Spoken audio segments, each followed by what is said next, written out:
안녕하세요 여러분. 오늘의 흥미로운 영상 내용은 트럼프의 젤렌스키 공격 새로운 세계 질서의 신호탄? 그리고 미국 정부의 낭비적 지출 얼마나 심각할까?에 관한 것입니다. 우선 좋아요 버튼을 누르고 채널 구독 및 알림 설정도 잊지 마세요. 여러분의 관심과 지지가 저희에게 큰 힘이 됩니다. 첫 영상에서 이야기할 주제는 도널드 트럼프 미국 대통령과 우크라이나의 젤렌스키 대통령 간의 갈등입니다. 트럼프는 최근 젤렌스키를 독재자라고 비판하며 미국 외교 정책의 기존 노선을 완전히 바꿀 가능성을 보이고 있는데요. 이 사건이 단순한 정치적 언쟁을 넘어 미국과 세계의 관계를 바꿀 새로운 질서의 시작일지도 모른다는 분석이 나오고 있습니다. 첫째, 트럼프 젤렌스키를 독재자로 규정하다. 최근 트럼프 전 대통령은 소셜미디어를 통해 볼로디미르 젤렌스키? 우크라이나 대통령을 선거 없는 독재자라고 비난했습니다. 그는 우크라이나가 미국의 지원을 받는 것에 대해 회의적인 태도를 보이며 러시아에 보다 유리한 협상 태도를 취할 가능성을 시사했죠. 이 발언이 문제가 된 이유는 트럼프는 젤렌스키를 비판하면서도 푸틴 러시아 대통령에게는 유화적인 태도를 보이고 있습니다. 이는 기존의 미국 외교 정책과 정반대 방향으로 동맹국들에게 불안감을 주고 있습니다. 특히 미국이 그동안 우크라이나를 적극 지원해온 상황에서 트럼프의 발언은 우크라이나의 입지를 크게 약화시킬 수 있습니다. 둘째, 트럼프의 외교 정책 변화 동맹보다 거래? 트럼프 대통령은 첫 임기부터 미국 우선주의를 내세우며 기존의 국제 협력보다는 개별적인 거래 방식의 외교를 선호해왔습니다.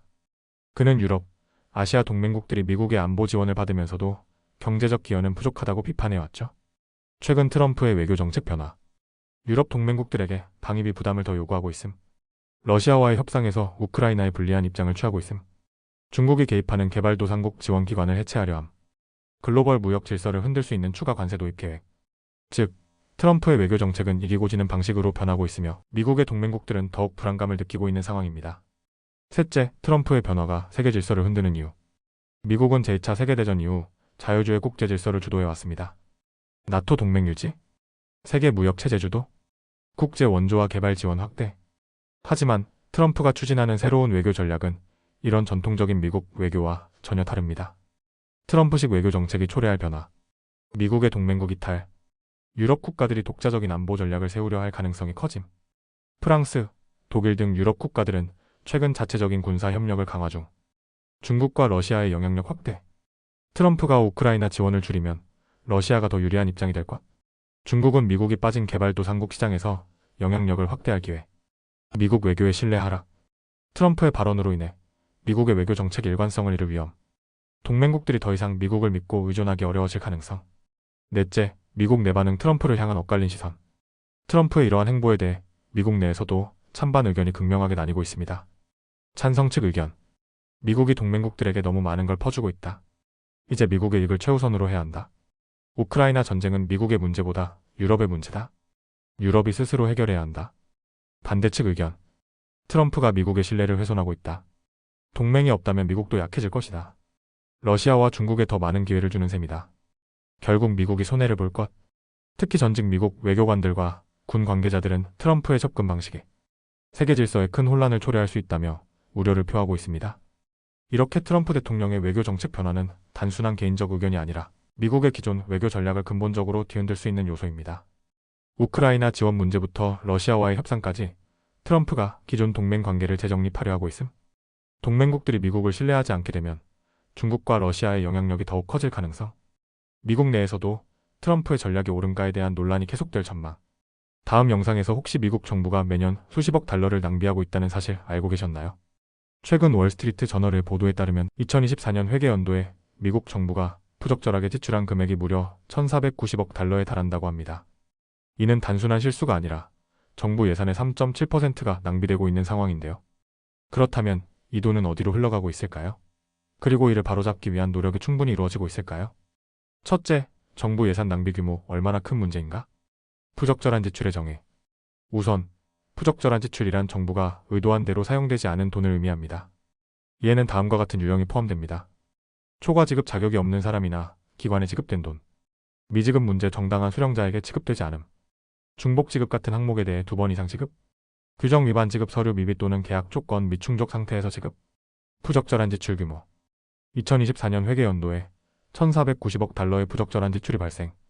이는 전체 정부 예산 6.75조 달러의 약 3.7%. 특히 부적절한 지출의 90%가 초과 지급으로 확인됨. 즉, 미국 정부가 매년 막대한 세금을 낭비하고 있다는 것. 둘째, 어느 부문에서 낭비가 심할까? WSJ에 따르면 정부기관 중에서 부적절한 지출이 많은 주요 부문은 다음과 같습니다.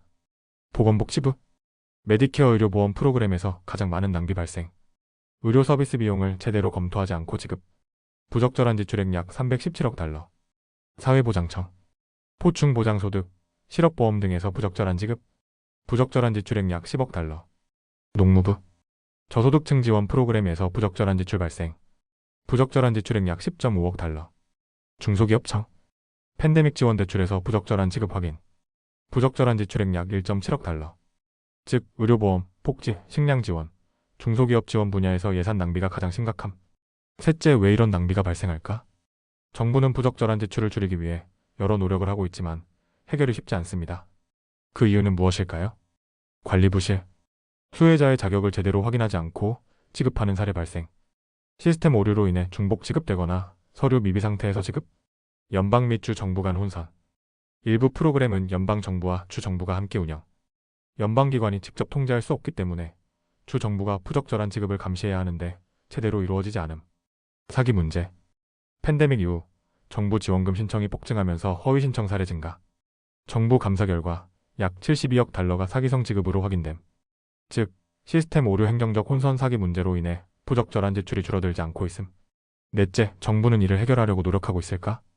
정부는 매년 낭비된 예산을 회수하려고 시도하고 있습니다. 2024년 정부 회수 금액. 정부가 회수 가능하다고 판단한 금액 335억 달러. 실제 회수한 금액 226억 달러. 약 3분의 2 정도만 회수 성공, 나머지는 여전히 낭비된 상태? 주요 회수 기관. 보건복지부 128억 달러 회수, 사회보장청 4.9억 달러 회수, 국방부 1.68억 달러 회수. 정부가 회수하려는 노력은 하고 있지만 여전히 많은 돈이 낭비되고 있음. 다섯째, 낭비를 줄이기 위한 대책은? 부적절한 지출을 줄이기 위해 어떤 해결책이 필요할까요?